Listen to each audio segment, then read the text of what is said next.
hormati Bapak Wakil Ketua Dewan, Bapak Dr. Henry Sehatanjung. Selamat datang di Keranam. Yang saya hormati Pak Wakil Ketua DPRD Kabupaten Ketapang, Pak Dandim. Ini Bapak-bapak dan Ibu, hari ini akan perpisahan dengan kita. Jadi mungkin ini hari terakhir Pak Dandim bersama kita di sini.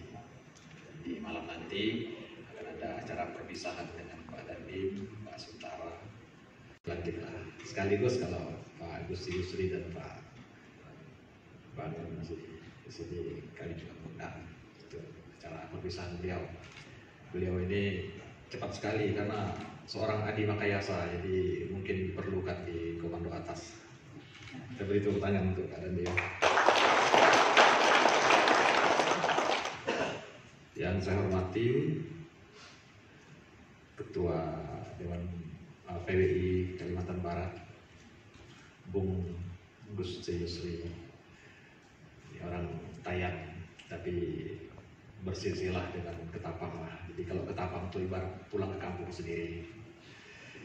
Serta seluruh jajaran, bea cukai sebagainya yang hadir di sini, dan juga yang saya hormati para kepala satuan kerja perangkat daerah Kabupaten Ketapang. Yang saya hormati dan saya banggakan Ketua PWI Ketapang, terus Ketua Aliansi Jurnalis Ketapang, dan tentunya seluruh hadirin dan undangan yang berbahagia.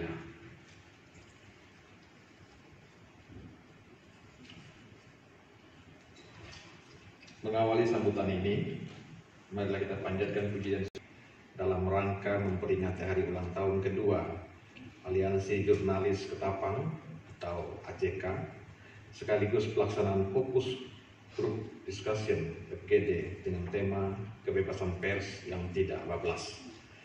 Makanya Bang Gusti Yusri, saya ngomong pun ini mau hati-hati, tidak boleh kebablasan. Kalau ngomong kebablasan nanti langsung diberitakan. Tapi saya juga mungkin mau menjelaskan kenapa hari ini saya pakai baju putih kayak celah. Jadi saya sudah di Pemda ini kendali di bawah pimpinan saya langsung, itu BP3, kawasan potensial cepat tumbuh dan aset-aset pemerintah. Jadi ini adalah sebuah kepada Kepala Satuan Kerja Perangkat Daerah untuk di dalam APBD. Jadi eksekutornya tetap pada Kepala Satuan Kerja Perangkat Daerah. Jadi biasanya diskusi langsung ke lapangan. Jadi makanya setiap hari Rabu saya tidak seperti ini. Mohon maaf Pak Kapolres, Pak Bucin.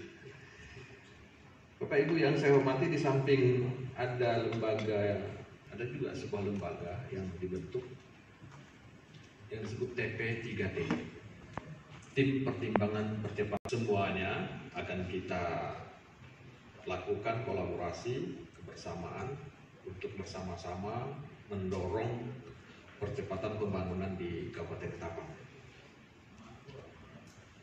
Bapak Ibu yang saya hormati, seiring dengan rasa syukur tersebut, saya atas nama pemerintah Kabupaten Ketapang mengucapkan selamat hari ulang tahun AJK dan sukses atas pelaksanaan fokus Group Discussion FGD pada hari ini. Kemudian, tidak lupa saya ucapkan terima kasih kepada panitia yang telah mempersiapkan FGD pada pagi hari ini dengan tetap mematuhi protokol kesehatan sehingga dapat dilaksanakan sesuai dengan yang direncanakan. Semoga diskusi kita berjalan lancar dan menghasilkan keputusan yang baik untuk kita bersama. Mohon izin Pak Ketua Dewan Pers, Wakil Ketua Dewan Pers, saya hari ini ada juga materi yang akan disampaikan. Hanya mungkin saya mohon izin saya gabungkan saja dalam sambutan ini sehingga nanti hadirin yang saya hormati, pengertian pers menurut Undang-Undang Nomor 40 Tahun 1999 adalah lembaga sosial dan wahana komunikasi massa yang melaksanakan kegiatan jurnalis dan meliputi mencari, memperoleh, mengolah, dan menyampaikan informasi baik dalam bentuk tulisan, suara dan gambar, serta data dan grafik maupun dalam bentuk lainnya dengan menggunakan media cetak, media elektronik, dan segala jenis saluran yang tersedia. Secara umum, peran dan fungsi pers adalah menyiarkan informasi, diseminasi, mendidik atau edukasi, menghibur seperti yang disampaikan Pak Ketua PWI Kabupaten tadi, atau entertain, dan kontrol sosial atau sosial kontrol. Jadi ternyata sambutan saya ini sudah didahului oleh Pak Ketua PWI Kalbar ini. Tapi karena sudah ditulis harus saya baca. Fungsi pers juga berperan sebagai pilar demokrasi yang keempat, yaitu kontrol sosial. Kemudian dalam trias politika Indonesia terdapat 3 pilar demokrasi, yaitu legislatif, yudikatif, dan eksekutif. Ketiga instrumen demokrasi tersebut dirasakan masih belum cukup tanpa keberadaan pihak yang secara fungsi dilindungi oleh regulasi dalam mewartakan secara faktual proses dan manifestasi peran legislasi, yudikasi maupun eksekusi dari sebuah kebijakan pemerintah. Bapak Ibu yang saya hormati, kebetulan saya ini sudah kurang lebih 34 tahun saya bekerja di lapangan politik. Mulai dari organisasi kemasyarakatan, mulai dari organisasi kemahasiswaan, sampai ke organisasi kemasyarakatan, organisasi politik. Sudah itu berkarir di DPRD, kabupaten dan provinsi. Setelah itu paham bahwa tadi yang disebutkan Pak Agus Yusbi, seorang wartawan tidak berimbang dalam membuat pemberitaan, bisa membuat elektabilitas atau pencitraan seseorang itu jatuh di depan publik. Oleh sebab itu saya berharap saya berharap khususnya pers di Kabupaten Ketapang ini memberikan sebuah berita sebelum diturunkan, sebelum terekspos, dipublish, itu harus terfilter dengan baik. Karena kalau orang itu sudah berbuat baik, orang sudah bekerja dengan baik, orang sudah berkeinginan dengan baik, tetapi diberikan sebuah pemberitaan tidak berimbang, pemberitaan yang tidak sesuai dengan fakta yang terjadi, berita yang mohon maaf bablas, sama saja kita melakukan karakter assassination atau membunuh karakter seseorang. Itu dengan pers. Karena pers bisa memproteksi, menjaga elektabilitas, menjaga penceritaan, dan menciptakan opini. Hari ini Aliansi Jurnalis Ketapang melakukan fokus diskusi supaya kita kembali bagaimana peranan dan fungsi pers yang disebutkan oleh Ketua PWI tadi dan disebutkan saya pada ruang di atas tadi, supaya berjalan baik di Kabupaten Ketapang ini. Mohon maaf, jangan sampai misalnya, sekali lagi mohon maaf, berita dijadikan bargaining position. Ini sangat saya. Berita dijadikan untuk menajamkan sebuah kebencian pada seseorang, pada kelompok, pada korporat maupun pada lembaga pemerintahan. Yang disebut tadi secara trias politika adalah yudikatif, legislatif, dan eksekutif. Misalnya tidak suka sama anggota dewan, hanya karena rasa tidak suka, like or dislike, yang sebenarnya tidak salah pun, mendengar informasi begini langsung diberitakan tanpa dilakukan konfirmasi terlebih dahulu. Tidak suka dengan anggota dewan sebagai lembaga legislatif, tidak suka misalnya dengan lembaga yudikatif, apakah dengan Pak polisinya, Pak jaksanya, atau Pak hakimnya, begitu. Begitu juga dengan pemerintah daerah, konfirmasi terlebih dahulu. Supaya apa? Supaya tidak bablas. Karena kalau berita yang bablas, berita yang tidak berimbang, menimbulkan sebuah perpecahan. Sementara kita Ini saya pikir orang Ketapang orang yang cinta damai. Cinta damai. Bayangkan dalam pilkada maupun pemilu legislatif sampai pemilu presiden, sumber perpecahan itu banyak terjadi, potensinya ada. Tetapi karena kita cinta damai, kita tidak pernah menajamkan perbedaan-perbedaan tersebut. Termasuk tidak pernah kita tajamkan di Kabupaten Ketapang ini. Di daerah lain terjadi gejolak, tapi sejarah mencatat Ketapang tidak terjadi gejolak. Misalnya yang disebabkan oleh penajaman identitas, suku, agama, dan sebagainya. Dan mudah-mudahan dengan sejarah mencatat hari ini terbentuknya PBI Ketapang, ini juga menjadi pilar yang membentengi supaya Ketapang ini tetap aman dan kondusif. Bapak Ibu yang saya hormati, eksistensi pers memang bukanlah sebuah bagian dalam struktur pemerintahan.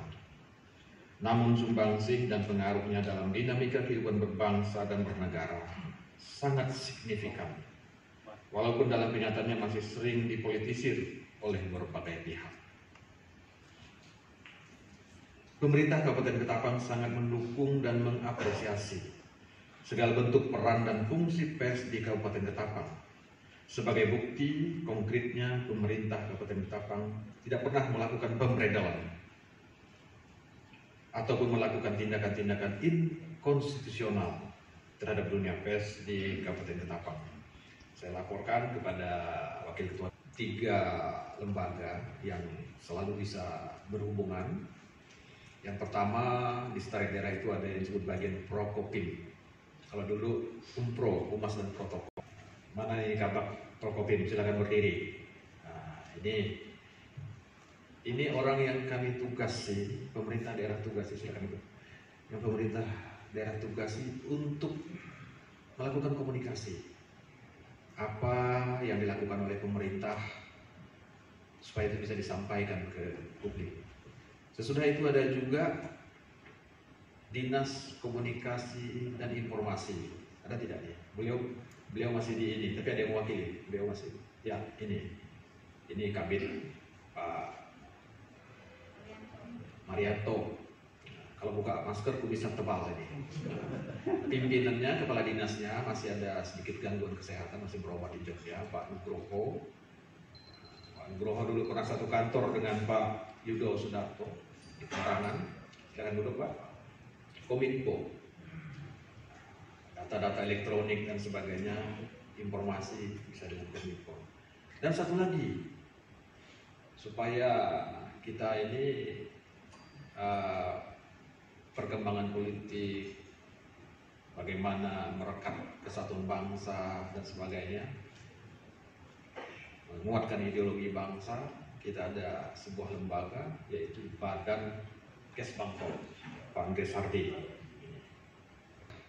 untuk saling berhubungan dengan urusan berita, dengan urusan kewartaan dan sebagainya. Jadi silakan kalau misalnya para wartawan mau menulis berita tentang perkembangan di Ketapang, mau perkembangan politik, perkembangan statistik dan sebagainya, silakan menghubungi 3 pejabat ini. Kalau memerlukan lagi konfirmasi dengan lain-lain, termasuk konfirmasi dengan Bupati, saya pikir tidak ada masalah. Tapi hubungi dulu beliau-beliau bertiga ini. Itulah bentuk dari kepedulian pemerintah Kabupaten Ketapang untuk bersama-sama dengan teman-teman jurnalis dalam rangka memberitakan pemberitaan di Kabupaten Ketapang ini yang selaras, seimbang, dan paralel. Kalau berita bagus, tulislah bagus. Berita yang tidak bagus, silakan ditulis. Kalau itu memang tidak bagus, tapi agar dikonfirmasi terlebih dahulu. Sehingga berita-berita tersebut bisa menjadi bahan bagi kami untuk melakukan perbaikan. Tentunya sesuatu yang bagus kita teruskan, kita lanjutkan. Sesuatu yang kurang baik atau kekeliruan, teledor, akan kita perbaiki dan kita pertanggungjawabkan. Hadirin, telah membantu pemerintah dalam menyampaikan informasi publik yang dengan baik. Betul yang Bapak sampaikan, Pak Ketua PWI sampaikan, hingga hari ini tidak pernah ada hal-hal yang krusial antara pemerintah daerah dengan para wartawan, apalagi wartawan yang sudah berdiri di sini tadi. Kalau yang lain itu mungkin bisa saja wartawan yang tidak punya sertifikasi. Nah, ini yang mau kita bahas juga dalam fokus grup diskusi ini. Jangan inilah setitik rusak susu sebelanga. Ada wartawan yang dibilang kebebasan pers, dia bicara apa adanya semau-maunya tanpa kontrol sehingga melanggar kode etik. Sehingga saya berharap ada kesepakatan pada hari ini ketika ada seorang wartawan yang tidak pernah mengikuti tidak mendapatkan sertifikasi, dengan beraninya, dengan sampai di luar batas kepatutan, ya tentunya harus ada dalam forum fokus diskusi itu seperti dibicarakan. Jadi jangan sampai ada hal-hal yang ini seperti dulu masalah peti yang ada di hutan ini diceritakan dari Pak Kapolda sampai Pak Kapolres sampai Bupati menerima setoran. Apa itu? Nah, saya sampai hari ini tidak tahu itu persoalan peti kok ditulis. Nah, tapi udahlah, saya pikir Tuhan ampunilah dia karena dia tidak tahu apa yang dia perbuat. Sebenarnya bisa melawan, Pak. Itu. Kasihan juga dengan staf kantor camat yang namanya Pak Tamlikan.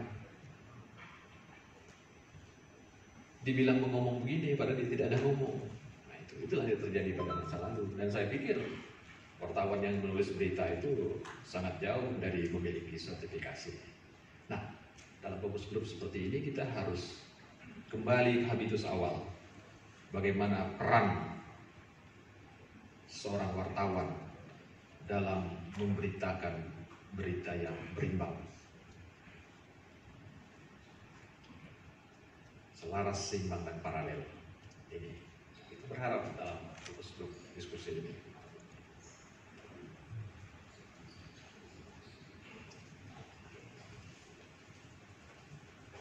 Dukungan dan masukan dan kritik-kritik yang membangun kepada pemerintah.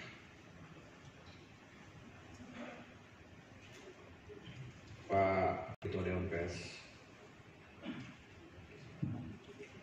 sampai hari ini Polres Ketapang ada satu PR yang belum selesai. Ketika pada pilkada yang lalu, saya ini dibunuh ke karakter saya juga ketika saya calon bupati. Dan saya sudah melaporkan ini kepada Polres. Polres tinggal meminta pendapat ahli atau keterangan dari Dewan Pers Nasional. Dan sampai hari ini itu belum turun. Ya, saya merasa kehormatan saya, karakter saya dibunuh ketika masa pilkada. Oleh sebab itu saya mencari keadilan.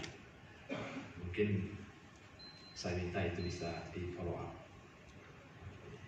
Itu saya titip kepada Pak Wakil Ketua untuk hari ini dari dalam waktu yang tidak terlalu lama.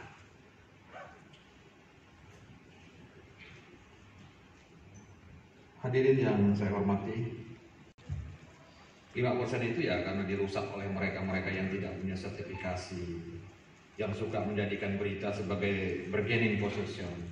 Ini saja. Jadi itu hanya 5%, Pak Theo. Tidak banyak. 95% itu positif, baik. Kita beri tepuk tangan.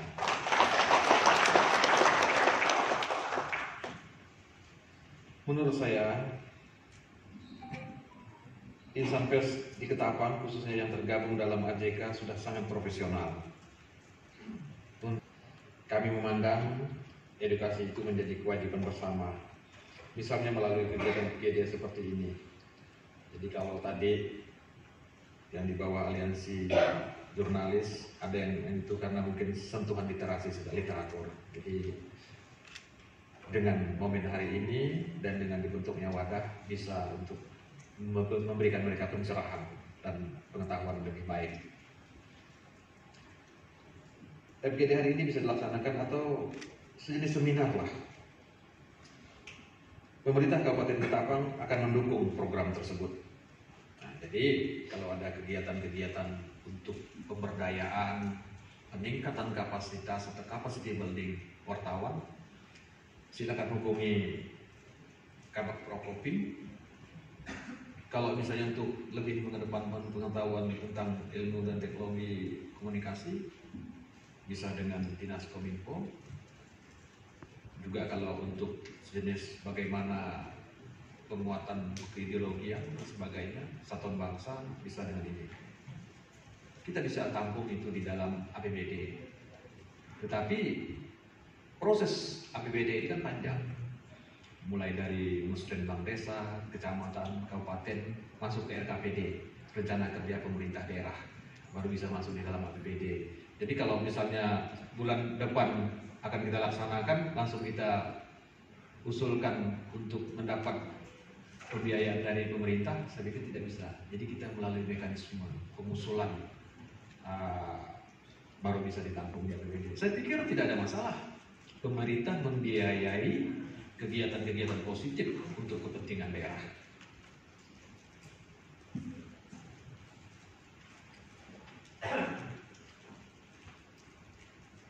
Selanjutnya, dengan adanya, mohon maaf, kami mengajak semua pihak untuk bersinergi dalam upaya meningkatkan literasi, khususnya di dunia jurnalistik. Hal ini menjadi penting bagi kami, karena juga merupakan misi pemerintah Kabupaten Ketapang pada poin ketiga yang menyebutkan pembangunan sumber daya manusia yang memiliki daya saing. Ya, termasuk membangun karakter dan kapasitas serta kinerja wartawan, khususnya wartawan Kabupaten Ketapang. Hal ini menjadi penting bagi kami karena juga merupakan visi dan misi tadi, dan harus kita tindak lanjuti. Untuk itu saya berharap Dewan Pers, PWI atau AJK secara khusus membuat langkah-langkah inovatif dan konkret agar fenomena-fenomena jurnalis yang tadi saya sebutkan tidak bertanggung jawab tidak terulang kembali.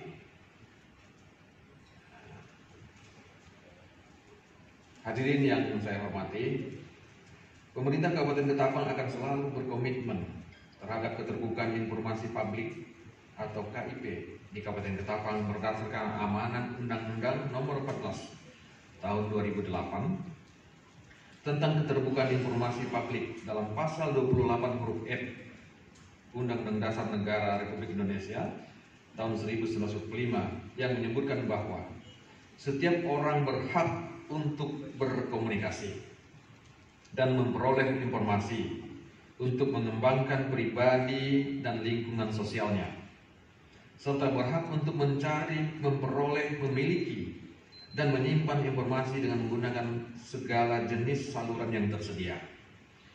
Dan berdasarkan undang-undang tersebut, artinya salah satu elemen penting dalam mewujudkan penyelenggaraan negara yang terbuka adalah untuk memperoleh informasi sesuai dengan peraturan perundang-undangan. Hal ini sebagai upaya untuk mewujudkan tata kelola pemerintahan yang baik atau good governance yang mensyaratkan adanya akuntabilitas, transparan, dan partisipasi masyarakat dalam setiap proses terjadinya kebijakan publik. Kalau di sini ditulis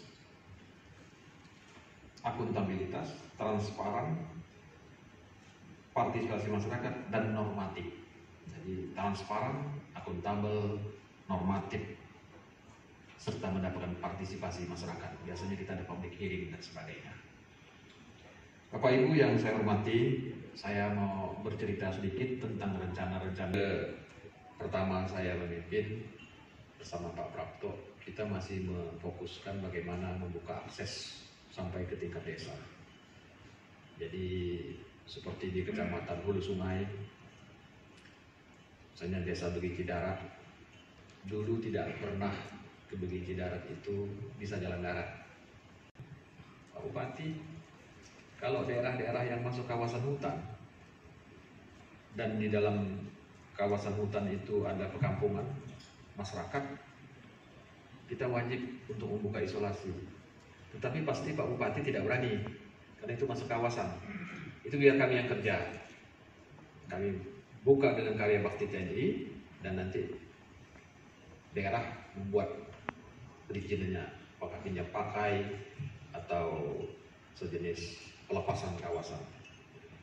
Kita bukalah sampai ke ini, sampai ke Bukit Darat. Ini ada Pak Suntara ini, kita bukalah jalan dengan karya bakti TNI sampai lagi yang lain. Sulit untuk membangun daerah ini. Orang banyak mengatakan, kenapa jalan ini tidak bisa ditingkatkan, jalan ini tidak bisa dibuka. Pada Kemerebu Jaya itu ketika saya masih jadi anggota DPRD, Pak Aquino Ceger itu ketika Pak Deneri masih Kabid Bina Marga, gebrak-gebrak meja di rapat anggaran. Kenapa jalan ini tidak bisa dibangun? Nah, tapi secara aturan normatifnya jalan ini tidak bisa dibangun kalau tidak ada legal standing. Nah, pada periode pertama kita meletakkan dasar-dasar selain infrastruktur dan sebagainya yang tertuang dalam 2 minggu setiap hari Jumat. Jadi Jumat besok berubah lagi datanya, dalam arti di Indonesia jumlah data pers yang termasuk radar itu 15.153. Meskipun ya, coba lanjut. Nah, ya, meskipun jumlah sebenarnya hanya Tuhan yang tahu, tadi seperti kata Pak Gusti Yusri. Karena dulu ya selalu dikatakan 40.000 lebih. Nah, itu entah dari mana angkanya, itu asumsi. Tetapi yang terdata itu hanya tadi 15.153. Yang terverifikasi itu jumlahnya belum banyak ya. Terverifikasi itu jumlahnya Bapak Ibu bisa lihat, media cyber itu ada 10.000 sekian, terverifikasi baru sekitar 850, lalu cetak juga begitu, televisi juga begitu, radio. Ini nanti data hanya melayani wartawan bersertifikat. Boleh, tetapi sesuai dengan undang-undang pers sebenarnya siapapun harus dilayani. Kalau dia wartawan, dia bekerja di media berbadan hukum, PT-nya memang khusus didirikan untuk pers, dia itu kan boleh ya. Tetapi kalau dia meminta informasi sesuai dengan undang-undang KIP tadi Pak Kapolres sudah mengatakan, kita wajib melayani. Tetapi tentu sesuai undang-undang juga. Kalau memang tidak ada data ya datanglah ya. Minggu depan 47 pengaduan. Kami menduga sampai Desember nanti 800-an. Jadi normal ya. Pengaduan banyak artinya masyarakat sadar bahwa saya nggak boleh diam saja kalau merasa dirugikan nama baik saya. Seperti tadi Pak Bupati mengatakan, mengadu, dan kami menghimbau mengadu. Pers itu jagoan dia, sok begitu ya. Kalau dipanggil mengkeret oleh Dewan Pers. Karena peraturan mengatakan yang boleh menilai itu hanya Dewan Pers. Kalau sudah dinilai dia melanggar kode etik, wajib membuat hak jawab, dan tidak melakukan, dia dapat dipidanakan ya, maksimal 500 juta rupiah. Nah gitu ya. Jadi itu penting sekali. Kalau dia tidak mau memohon hak jawab, dapat dipidanakan dengan denda maksimal 500 juta rupiah. Jadi undang-undang pers itu memberi kebebasan luar biasa. Lanjut. Luar biasa apa saja, mulai dari mencari sampai menyiarkan, tetapi dia wajib melayani hak jawab, wajib melayani hak koreksi. Koreksi itu umum ya. Kalau dikatakan Kabupaten Sanggau hanya luasnya seperti Kabupaten Bangka Belitung, tadi kan seperti Jawa Tengah, salah, silakan kirim surat. Kalau dia nggak mau mengoreksi, dia kena pidana juga. Nah, jadi memang diharapkan ada aktivitas ya untuk membuat pers ini tampil benar ya. Nah, jadi memang sebenarnya banyak media nggak ada apa-apa kalau dilakukan untuk tujuan tadi ya, memberi informasi publik, mengedukasi, kontrol sosial. Tetapi memang dalam perjalanan waktu ini banyak yang didirikan media itu hanya untuk menakut-nakuti, mengintimidasi. Saya ini kebetulan banyak berkesempatan ke daerah ya. komplain seperti MOU ya. MOU itu masih berlaku. Semua karya jurnalistik yang diadukan ya akan dikirimkan oleh kepolisian ke Dewan Pers untuk dinilai apakah dia karya jurnalistik atau tidak. Kalau tidak, kami segera mengembalikan ke polisi. Proses ini bukan karya jurnalistik. Nah, itu contohnya sudah ada dulu seperti Obor Rakyat. Ada lagi satu setelah Obor Rakyat itu karena apa? Kami datangi kantornya kosong. Cari pengelolanya nggak ada. Satu di Depok, satu lagi di Bekasi. Nah, itu alamat palsu kayak lagu dangdut gitu.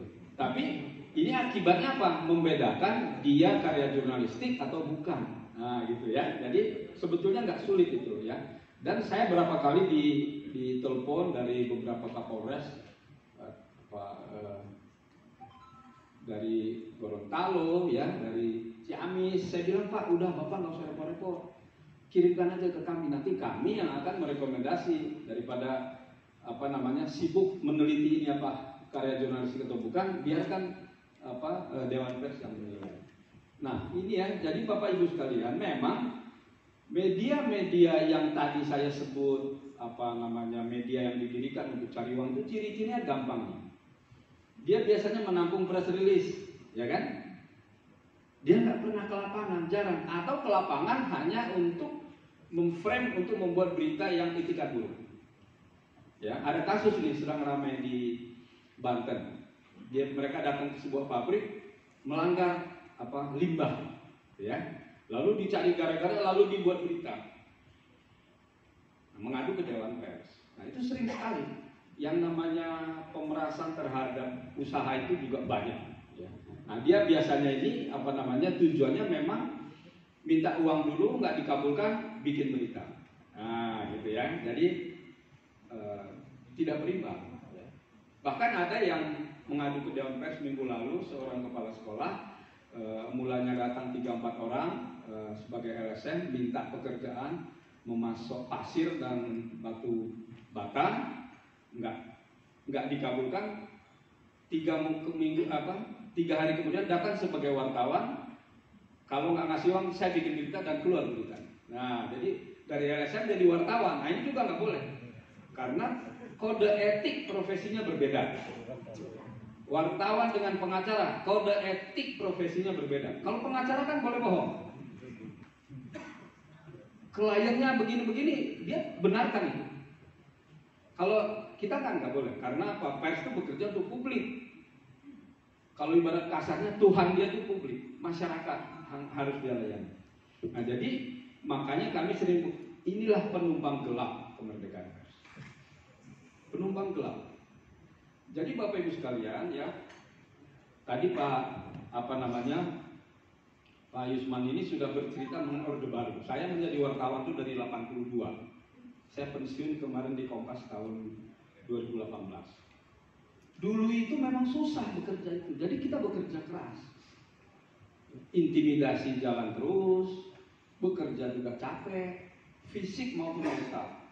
Sekarang ini udah santai nih kerjanya nih. Praktis nggak ada lagi yang ditakuti, tetapi ada saja orang-orang yang memanfaatkan kemerdekaan pers.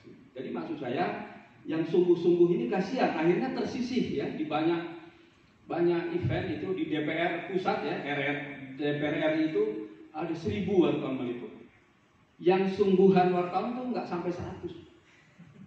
Yang 900 ini pers. Wow, kan dia lebih bagus emblemnya Pak Kapolres. Kadang-kadang dia pakai safari. Kita wartawan biasanya biasa aja. Karena kita bekerja, gajinya jelas, terbatas. Kalau mereka kan hadir jumpa pers, habis itu duduk-duduk, nggak bikin berita dia. Nah, jadi bagus, bajunya bagus. Pokoknya penampilan lebih keren ya, tetapi substansinya enggak. Gitu. Jadi memang inilah yang terus kami edukasi supaya jangan takut menghadapi mereka. Mengadu ya, kalau Bapak Ibu sekalian ingin mengadu ya, buka www.dewanpers.or.id, langsung diklik, ada di situ pengaduan, formulirnya online, diisi, lalu di scan berita yang dianggap merugikan, sertakan identitas. Hanya 2-3 menit langsung send sampai ke Dewan Pers, nggak perlu biaya, dan pasti masuk di data dan akan ada komunikasi 2 arah. Ya. Karena penumpukan, ya mungkin 2 minggu lah baru dijawab. Ini nanti mediasinya tanggal sekian segala macam, gitu ya. Oke, baik lanjut. Nah, jadi sebetulnya memang kita pers yang sungguh-sungguh ini kembali ke jati diri. Artinya apa? Dasar kita, dasar operasional ya maupun dasar filosofis kita itu adalah kode etik. Kalau di Inggris sana, di Amerika, di mana itu orang kalau dibilang bersalah wartawan itu malunya setengah mati, berhenti dia. Di Amerika ada pemenang Pulitzer itu bohong, ada sedikit bohongnya menulis berita. Begitu ketahuan mengundurkan diri dia. Entah jadi apa nggak jelas, hilang. Kalau di kita yang udah ketahuan masih nggak tahu malu juga gitu, masih aja jadi wartawan dia, ya kan? Medianya pun masih santai-santai. Nah ini di kita ini etika ini memang berat sekali ya, karena tidak lahir dari awal ya. Kan kalau di luar negeri itu kebanyakan calon wartawan itu dia masuk jurusan jurnalistik atau komunikasi. Sejak awal dia udah tahu apa sih filosofi wartawan. Mengapa dia memilih menjadi wartawan itu pilihan hidup. Kalau di sini kepepet, ya kan? Tokonya sepi jadi wartawan dia. Nah, itu banyak itu. Saya menemukan itu pemilik toko kelontong ya di Manado, tapi ini jangan disebut kotanya ya. Menjadi wartawan, ikut uji kompetensi. Begitu saya uji menulis berita, 45 menit 2 baris saja susah banget gitu. Nggak lulus ya. 2 bulan kemudian saya kepangkep uji kompetensi lagi. Saya lihat ada lagi dia. Tapi diuji teman saya, sama juga. Nggak bergerak karena akhirnya saya tanya, Bapak ini umurnya udah 50 tahun lebih. Bapak ini sebenarnya apa? Saya koresponden, Pak. Jadi saya kalau meliput acara seperti ini, saya catat-catat, nanti saya telepon ke Jakarta, berita dibuatkan. Dia nggak pernah membuat berita. Nah terus, Bapak sudah berapa lama wartawan? 1,5 tahun lah. Bapak sebenarnya apa? Ya saya koresponden, tapi nggak. Saya sebetulnya pemilik toko kelontong. Jadi pernah suatu saat ada wartawan, kepala bironya datang menyamperin, udahlah jadi wartawan enak, kamu ngasih uang aja saya, dapat dia kartu pers. Nah begitu. Jadi hal-hal seperti ini memang fenomena yang ini ya, sehingga kita juga bingung, tapi apa boleh buat gitu ya. Nah terus ya, jadi Bapak Ibu sekalian, ini saya kira nanti materinya bisa di bironya datang menyamperin, udahlah jadi wartawan enak, kamu ngasih uang aja saya, dapat dia kartu pers. Nah begitu. Jadi hal-hal seperti ini memang fenomena yang ini ya, sehingga kita juga bingung, tapi apa boleh buat gitu ya. Nah terus ya, jadi Bapak Ibu sekalian, ini saya kira nanti materinya bisa dibaca. Lanjut. Nah ini ya. Jadi memang inilah buah reformasi. Kita juga harus mengakui ini. Yang taat kode etik, yang mengikuti kaidah jurnalistik. Kalau tidak, silahkan mengadu. Nah, saya kira itu aja. Nanti lebih baik kita diskusi. Terima kasih. Assalamualaikum warahmatullahi wabarakatuh. Waalaikumsalam warahmatullahi wabarakatuh. Jadi Bapak-Bapak Ibu sekalian, jelas bahwa kita semua bisa menghadapi mereka yang merusak kebebasan pers. Ini perlu gerakan bersama. Dan Pak Hendrik tadi sudah menyampaikan bahwa begitu mudahnya kita untuk masuk menjadi responden. Untuk Kalimantan Barat, indeks kemerdekaan pers itu di atas angka 80. Bahkan kemarin sempat dikoreksi lagi, diverifikasi lagi angka-angka yang diberikan kepada pihak-pihak yang merepresentasikan kemerdekaan pers di Kalimantan Barat. Ada akademisi, ada penerbit, ada bermacam-macam organisasi dan tokoh-tokoh masyarakat. Angka kita sangat tinggi. Jadi sebenarnya kemerdekaan pers di Kalimantan Barat, saya rasa tidak ada persoalan. Cuma barangkali tadi itu kebablasan pers barangkali yang menjadi persoalan. Nah, saya mengingatkan kepada teman-teman, sebenarnya 2012 tentang sistem peradilan pidana anak. Ini rambu-rambu yang harus dipahami. Yang kedua, Undang-Undang ITE.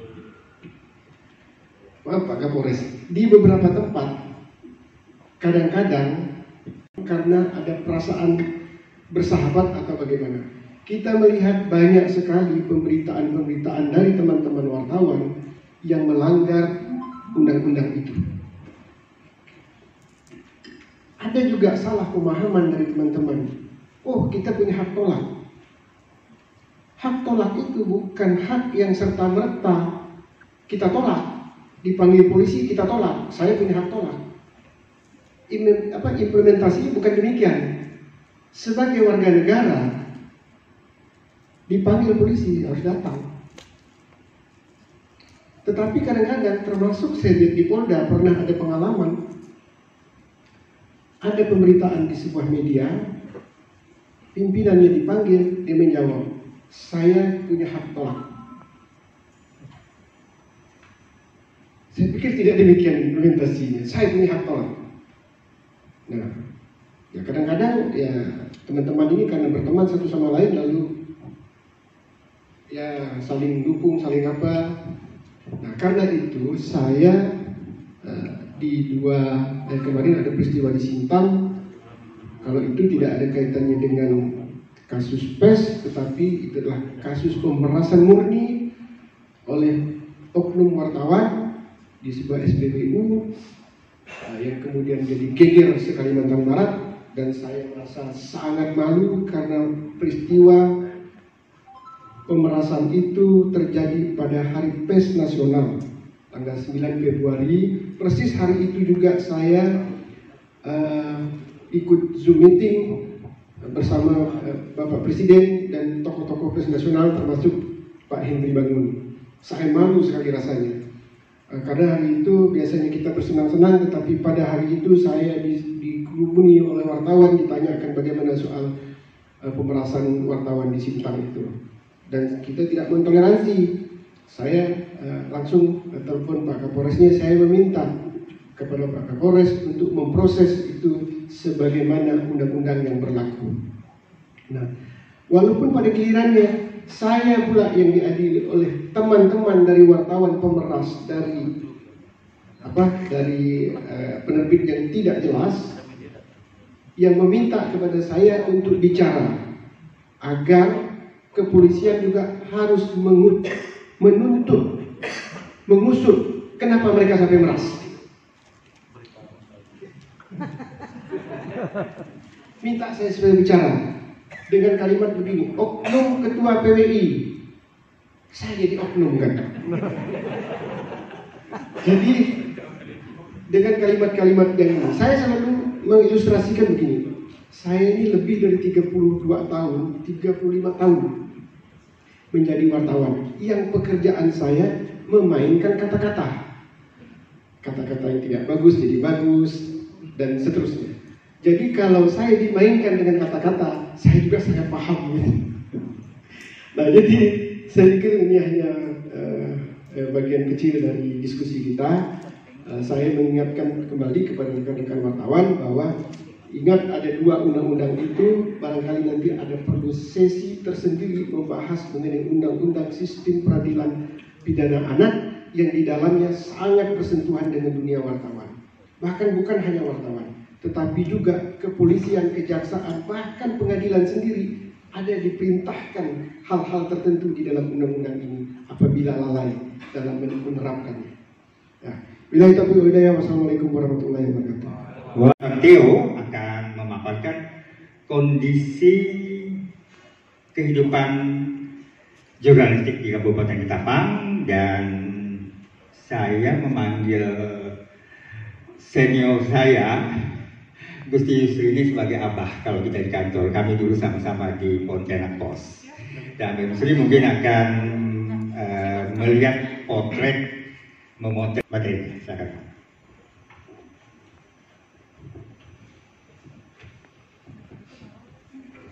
Bismillahirrahmanirrahim. Assalamualaikum warahmatullahi wabarakatuh. Selamat siang, salam sejahtera buat kita semuanya. Om Swastiastu, Namo Buddhaya, salam kebajikan, salam. Adil kata lino, kecuramin kasaruga, basengat kejubatan. Salam sehat, salam bahagia, khususnya dari saya untuk semua yang hadir di sini. Bapak Ibu semuanya, alhamdulillah saya bersyukur karena ternyata merupakan dosen di perguruan tinggi ilmu kepolisian dan beliau juga sering mengisi di acara-acara kuliah di Sespimti maupun Sespim. Jadi tidak asing karena ternyata sahabat beliau juga dosen kami. Ini terkait dengan yang ada di samping kami. Nah, alhamdulillah memang saat ini dunia semakin berubah dengan kecepatannya karena berbagai informasi itu penting dan selalu kita ingin dapatkan dari berbagai hal. Nah, salah satu aja adalah bagaimana kita selalu mendapatkan disajikan oleh rekan-rekan kita seorang jurnalis yang menuliskan suatu pemberitaan atau suatu peristiwa, baik itu dalam kontekstual fakta maupun dalam kontekstual opini. Nah, ini harus ada dua hal yang harus kita memang harus jeli, seorang jurnalis dan non-jurnalis. Nah, karena apa? Kalau di masa-masa tadi disebutkan sama Bang Yasmil, di tahun sebelum 2000-an atau di 2010 ke bawah, itu kita selalu bagaimana non-jurnalis, non-pers, orang-orang bebas untuk menulis. Di mana itu? Media sosial. Baik itu Twitter, baik itu Facebook, baik itu dan sebagainya, media-media itu. Nah, bagaimana dengan kondisi seperti itu? Karena mereka menuliskan bukan berdasarkan fakta. Beda dengan rekan-rekan jurnalis. Tapi ada juga seorang jurnalis juga memberikan suatu tulisannya. Ada hal-hal yang menarik, terkadang tidak terfilter atau disampaikan dulu dalam forum yang namanya forum redaksi. Dan langsung main upload tanpa harus berimbang dengan sumber yang harus diambil. Salah satu contoh, kalau kita melihat di sekilas info yang saya sampaikan itu, ada rekan memberikan kecaman kepada wartawan gadungan. Nah, kita memilih rekan-rekan yang ada di AJK ini itu mau di posisi yang mana? Apakah sebagai wartawan yang profesional, gadungan, wartawan mohon maaf, amplop, dan gagah-gagahan saja sebagai seorang penulis? Ada beberapa case, mohon maaf, hadirnya kami 5 Agustus 2021, 5 Agustus, bangun, saya cerita, saya juga ada sedikit keluh kesah juga, bukan hanya Pak Bupati, Bang Yasmin. 2 minggu pertama, Pak, minggu-minggu pertama itu saya dihajar oleh berita-berita, dihajar sama informasi-informasi oleh, mohon maaf, tanda kutip, saya kenal orangnya. Karena di Kuburaya, di Polda, dan sebagainya kita kenal. Begitu saya telisik tulisan-tulisan ini, ternyata gambarnya dijiplak, plagiat. Dan begitu saya case dengan alat, oh ternyata ditempel-tempel, Pak Gusti. Jadi berita itu ditempel seolah-olah pemberitaan dia. Dan itu banyak sekali. Atau undang-undang pers atau ke itu. Tapi saya tidak lakukan. Saya mencoba untuk menganalisa terus hingga akhirnya sampai dengan hari ini, alhamdulillah orang itu menghilang satu persatu. Bukan hanya itu, Bang Yasmin. Rekan-rekan OPD yang ada di sini, saya ada beberapa kawan yang menyampaikan kepada saya, Pak Kapolres, kami itu resah dan gelisah. Ya, sekali sudah memenuhi prasyarat yang profesional secara kualitasnya. Jumlahnya kecil, iya jumlahnya teman-teman AJK memang masih kecil. Saya pernah sampaikan itu. Coba sebagai pembanding. Nah, rekan-rekan semuanya yang hadir di sini, memang kata bedakan. Yang pertama, bagaimana kita mendapatkan informasi itu bukan secara berkala, serta-merta, tersedia setiap saat, berdasarkan permintaan. Namun ada hal yang dikecualikan, yaitu rahasia negara tidak boleh dipublikasikan secara vulgar. Terus bagaimana rahasia pribadi yang sudah masuk ranah pribadi tidak boleh. Dan 2 orang, tapi kerjasama itu sudah putus. Nah, namun dalam konteks pemberitaan masih dihubungkan si B ini masih di dalam satu perusahaan itu, sehingga akhirnya dari pihak legalnya ataupun lawyernya melakukan proses memiliki hak jawab. Di situ dijelaskan bahwa si B tidak masuk di dalam perusahaan itu tadi, tapi kenapa kami masih diberitakan seperti ini, bla bla bla dan sebagainya. Artinya ada satu hal yang salah ataupun terjadi persalahan proses di mana rekan-rekan, mohon maaf, oknum jurnalis ini atau oknum pers ini tidak mencari informasi secara langsung kepada objek yang harusnya diminta keterangannya. Ini tidak hanya sepihak. Sama halnya terkadang ada keluhan dari beberapa perusahaan orang yang dilakukan adalah, yang salah satunya adalah mediasi. Hal yang paling pokok jurnalis dilindungi dengan aturan-aturan hukum tertentu. Nah, inilah hebatnya teman-teman jurnalis, teman-teman pers, memang luar biasa. Boleh bilang kita kadang iri terhadap teman-teman pers ini karena statusnya, kondisinya benar-benar melekat pada pekerjaan beliau-beliau ini.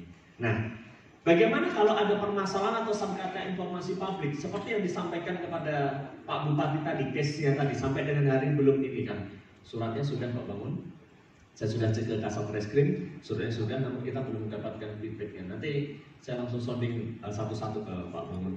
Nah, mediasi itu penting dilakukan. Dalam konteks putusan yang dilakukan oleh Komisi Informasi dalam kontekstual mediasi tadi, maka putusan mediasi Komisi Informasi itu adalah sifatnya yang bersifat final dan mengikat. Apabila tidak sepakat, bagaimana? Ayo kita ada namanya ranah yang kedua, lakukan adjudikasi. Ya kan, putusan adjudikasi Komisi Informasi menutup sebagian atau keseluruhan informasi atau membuka sebagian atau keseluruhan ini. Nah, ini harus menjadikan satu renungan buat kita semuanya bahwa ada wadah, ada hak jawab, ada hak untuk dimediasi, ada hak yang perlu kita dapatkan di dalam konteks adjudikasi. Ini yang perlu saya sampaikan di sini kepada rekan-rekan semuanya, khususnya sahabat saya yang di OPD Kabupaten. Pak, beliau-beliau ini, Bang Yasmir, Pak Bangun, Pak Musdi, adalah rekan-rekan kita yang disampaikan sama Pak Bupati tadi. Kontekstualnya, beliau-beliau adalah Panglima-Panglima perangnya Pak Bupati, Panglima-Panglima perangnya yang sedang kita tangani ataupun kita lakukan prosesnya.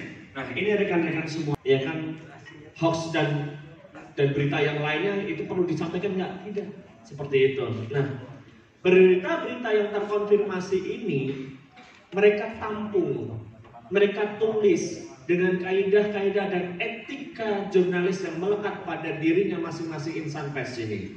Sehingga bagaimana rekan-rekan semuanya yang hadir di sini tentang kode etik jurnalistik, beberapa contoh pelanggaran kode etik atau etik jurnalis yang sebenarnya tidak perlu terjadi. Dan insya Allah AJK di usianya yang sudah mapan 2 tahun ini semuanya mempunyai kompetensi yang luar biasa, maka tidak akan melakukan.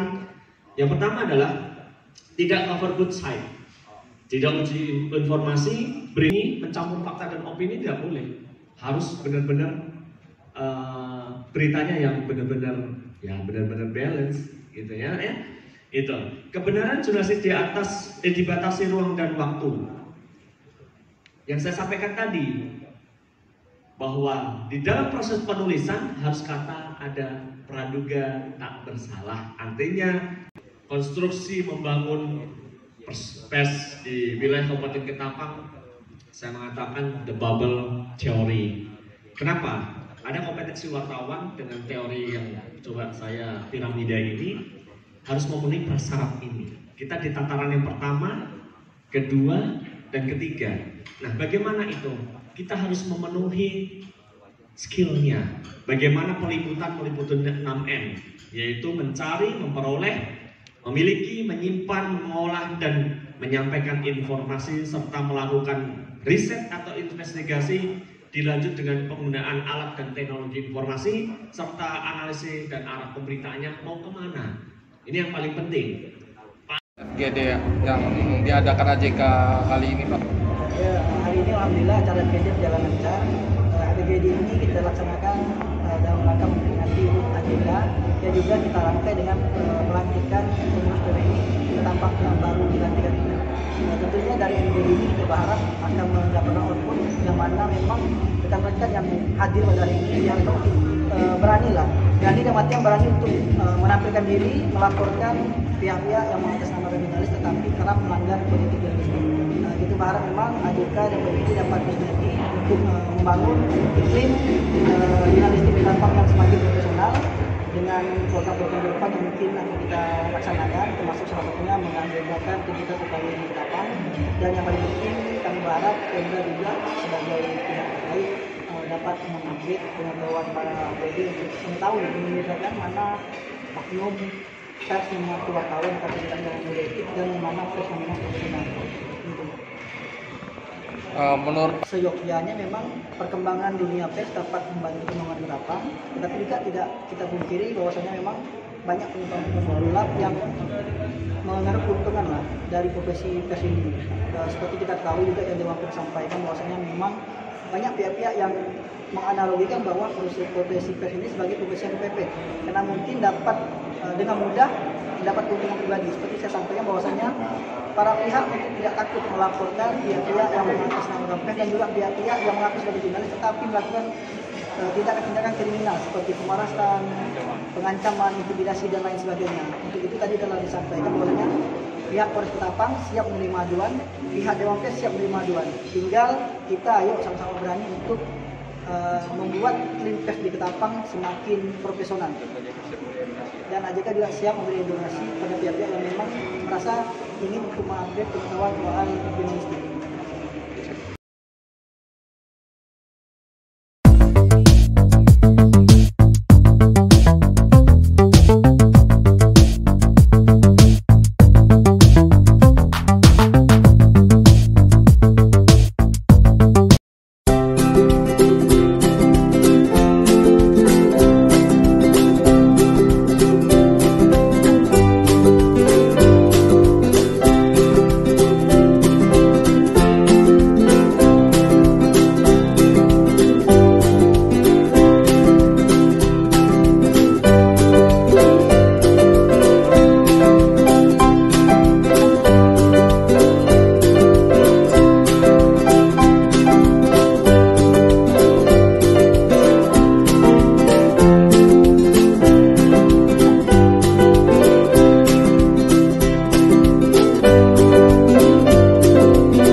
Audio Jungle.